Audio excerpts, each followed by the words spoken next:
coming back to Southlake again.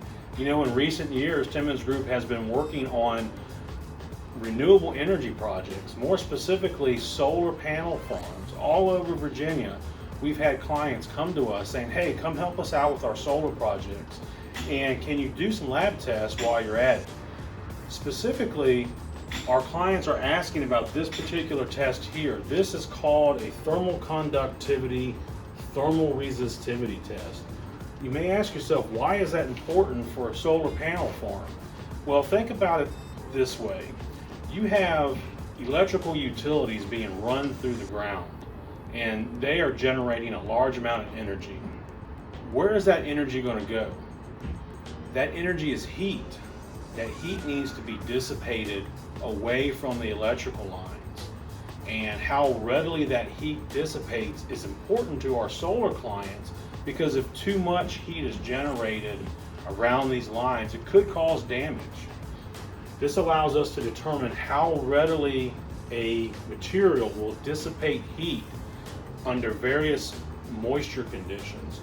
And this particular test is kind of involved with the backfill that gets placed around these electrical lines as the contractor compacts that soil back inside the trench. So we kind of model what the contractor does here in the laboratory. We have a lightly compacted soil that we start off with at some type of moisture condition, and then we're going to use this probe.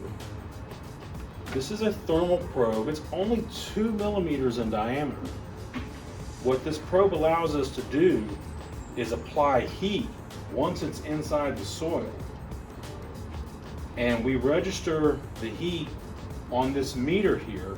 The meter detects how hot the probe gets, and then it turns the heating element off and measure how long it takes to cool down that probe.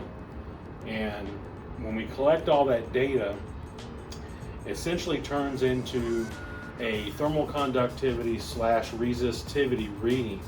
And we do that for a number of moisture conditions. So we start off with a wet soil sample, and we'll determine that reading. Then we'll allow the soil to slowly dry out.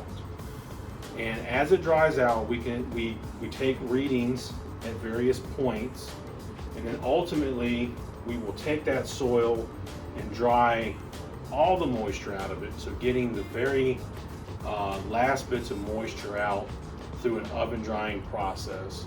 And that will give us the maximum thermal conductivity, thermal resistivity reading in a zero moisture condition.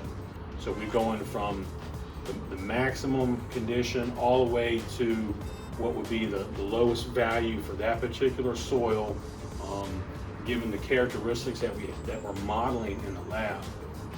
And so again, this is important because we really need to understand how that heat is dissipated through the backfill, because this will help the electrical engineers determine if there's additional protection that needs to be applied to their lines. So this has become an interesting test for us to run. It's very simple. Again, just a small probe inside the soil, and we turn the probe on and set it to heat, and we collect all that data, and we will present our client at the end with a nice little graph that shows them what they need to know.